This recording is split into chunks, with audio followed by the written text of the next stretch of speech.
اعوذ باللہ من الشیطان الرجیم بسم اللہ الرحمن الرحیم۔ گورنمنٹ اپر پرائمری اسکول ورنو چھٹی جماعت کے پیارے بچوں، السلام علیکم ورحمۃ اللہ وبرکاتہ۔ پیارے بچوں، آپ ٹھیک ہو، خوش ہو، خدا آپ کو خوش رکھے، سلامت رکھے۔ بچوں، آپ اپنی بہارستانی اردو کا صفحہ نمبر 79 نکالیے۔ تو بچوں، ہمارا موضوع ہے آج برف باری، یعنی برف باری وہ سبق کا نام ہے، اور برف باری کا ذکر شاعر نے نظم کی صورت میں کیا ہے، اور یہ نظم رسا جاودانی کی لکھی ہوئی ہے۔ اور بچوں، اس نظم کا عنوان ہے برف باری۔ تو بچوں، آپ اپنی کتاب کی طرف غور سے دیکھیے۔ برف باری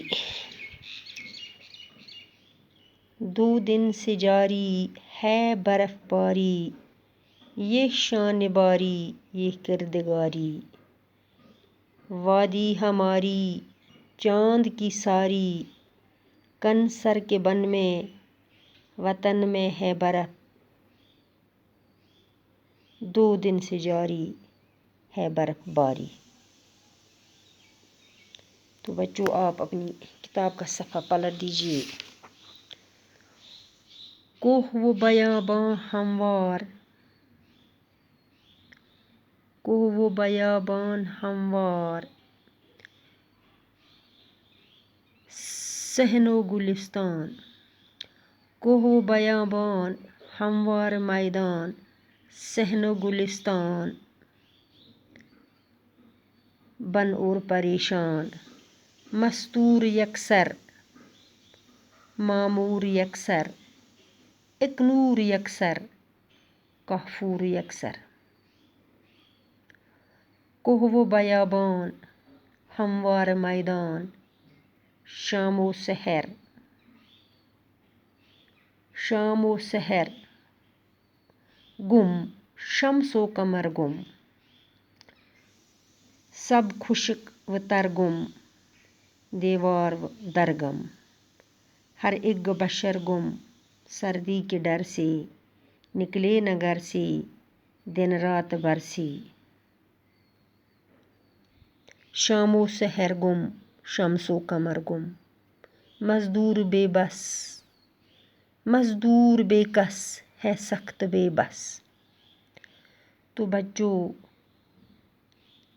شاعر نے یہ نظم برف باری کا جو لکھا ہے، تو بچوں، یہ نظم کشمیر کے منظر اور پس منظر میں لکھی گئی ہے، اور شاعر نے موسم سرما کے برف باری کا منظر کھینچتے ہوئے پہلے بند میں لکھا ہے کہ یہ جو دونوں طرف سے برف باری جاری ہے، دراصل یہ خدا کی شان اور فضل ہے۔ یہ خدا کا ایک شکر و احسان ہے کہ اللہ نے اس وادی کو دیگر ملکوں سے اچھا بنایا ہے، اور یہ وادی ہماری ہے جہاں کا موسم سہانا اور پیارا موسم ہے۔ تو بچوں، ایک طرف برف باری ہے تو دوسری طرف چاندنی پھیلی ہوئی ہے کنسر کی بن کہیں میں۔ تو بچوں، دوسرے بند میں شاعر لکھتا ہے کہ میرے وطن میں ہر سو برف باری جاری ہے، اور یہ مسلسل 2 دن سے جاری ہے، جس کی وجہ سے تمام پہاڑ اور جنگل سب ہرے بھرے ہو گئے ہیں، اور پورا علاقہ گلستان بن گیا ہے، پھولوں کی کیاری بن گئی ہے، پریوں کا اڈا بن چکا ہے۔ اور اس رنگینی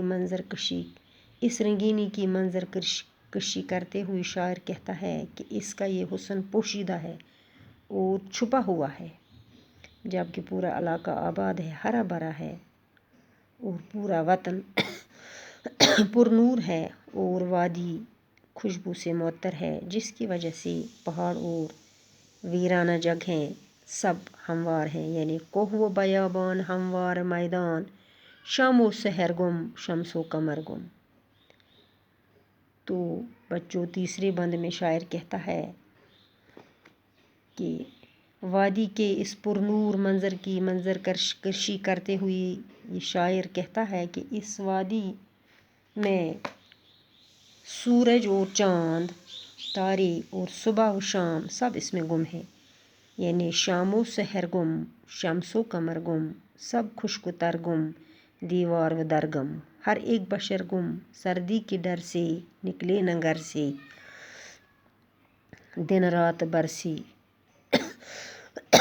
شام و سحر گم شمس و قمر گم، یعنی تارے اور صبح و شام سب اس میں گم ہیں، خشک و تر ہو دیوار ہو یا در ہو یا کوئی انسان، سب کے سب گم ہیں، اور سارے لوگ سردی کے ڈر سے گھر سے باہر نہیں نکلے کیونکہ برف باری دن و رات ہو رہی ہے۔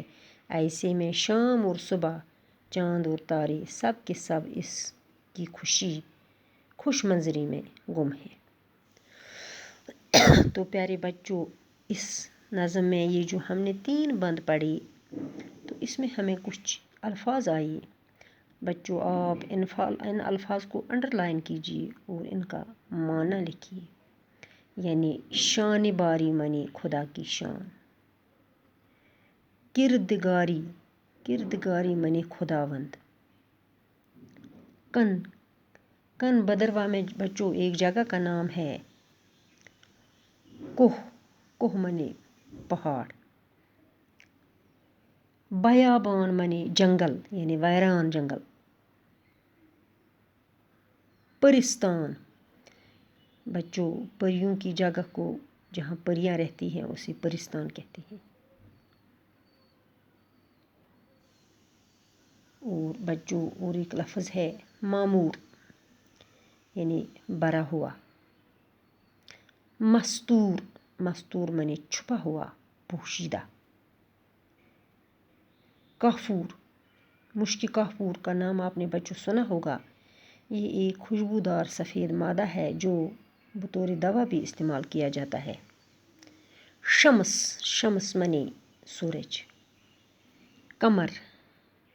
قمر منی چاند، سحر منی صبح، تر منی گیلا،